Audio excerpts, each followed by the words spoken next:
అనగనగా ఒక మండు వేసవి కాలం. ఎండ బగబగ మండిపోతుంది. ఎండ సురసురలాడిపోతుంది. రాళ్ళు రప్పులు వేడికి బగబగ మండిపోతున్నాయి. ఆ అడవిలో ఒక ఎలుక ఉంది. అది రోజు పొద్దున్నే ఆహారం కోసమని బయటికి వచ్చేది.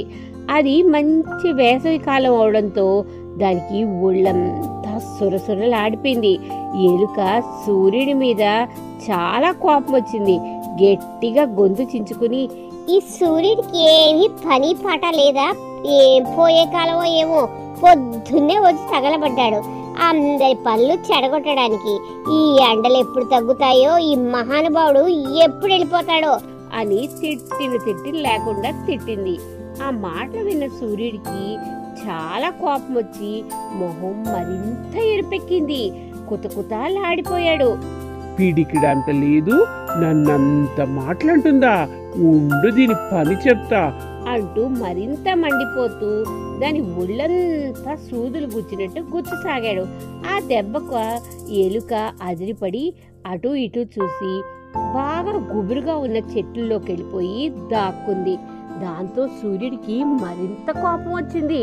వెంటనే గాలిదేవుణ్ణి పిలిచాడు. చూడది, చిన్న జొన్న కంకంత లేదు కాని ఎంత మిడిసి పడుతుందో. నువ్వు పోయి సుర్రన గాలి వీచి దాని నెత్తి మీద ఉన్న ఆకులు ఎగరగొట్టు. అప్పుడు నేను చూసుకుంటా దాని సంగతి ఏంటో అన్నాడు.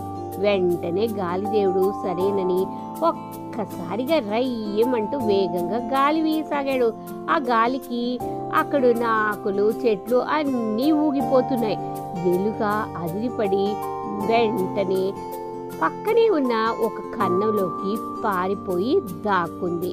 దాంతో గాలిదేవుడు దాన్ని ఏమీ చేయలేకపోయాడు. అది చూసిన సూర్యుడికి మరింత మండిపోయింది. ఈసారి వానదేవుడిని పిలిచాడు. అది చూడు, చిన్న జామకాయ అంత లేదు కానీ ఎంతంత ఎగిరి పడుతుందో. నువ్వు పోయి దాని కన్నం దగ్గర ఆకుండా వాన కురిపించు. అప్పుడు అది ఎలా బయటికి రాకుండా ఉంటుందో నేను చూస్తాను అన్నాడు. వెంటనే వానదేవుడు సరేనని ఉరుములు మెరుపులతో పెద్ద పెద్ద చినుకులతో వాన కురిపించడం మొదలుపెట్టాడు. నీళ్లన్నీ కన్నంలోకి పోయి నిండిపోవడం మొదలుపెట్టాయి. దాంతో ఎలుక ఉక్కిరి బిక్కిరి అయింది. నెమ్మదిగా బయటికి వచ్చి మెరుపు మెరిసినంత వేగంగా ఒక బండ కింద దాక్కుంది. అంతే, ఒకవైపేమో గాలిదేవుడు, మరోవైపు వానదేవుడు, ఇంకొక వైపు సూర్యుడు. ఎలారా నాయనా వీళ్ళ నుంచి తప్పించుకోవడం అనుకొని అటు ఇటు చూసి పక్కనే ఒక కొండ మీద ఒక పెద్ద వేప చెట్టు ఉంది. వెంటనే ఎలుక ఎవ్వరికి కనపడకుండా రాళ్ళు మాటిన బండల మాటిన దాక్కుంటూ పైకెక్కి ఆ చెట్టు త్వరలోకి దూరి వెచ్చగా పడుకుంది. అంతలో ఎలుక ఆ చెట్టు దగ్గరికి పోయిందని సూర్యుడు కనుక్కున్నాడు. కానీ ఎంత గాలి వీచినా ఆ త్వరలోకి సుర్రున గాలి వెళ్ళడం లేదు. ఎంత ఎండ కాసినా ఆ చెట్టు మీద చల్లగానే ఉంది. ఎంత వాన కురిసినా నీళ్ళన్నీ ఎప్పటికప్పుడు సరసరా జారి కింద పడిపోతున్నాయి. దాంతో వాళ్ళంతా బాగా నీరసపడిపోయారు.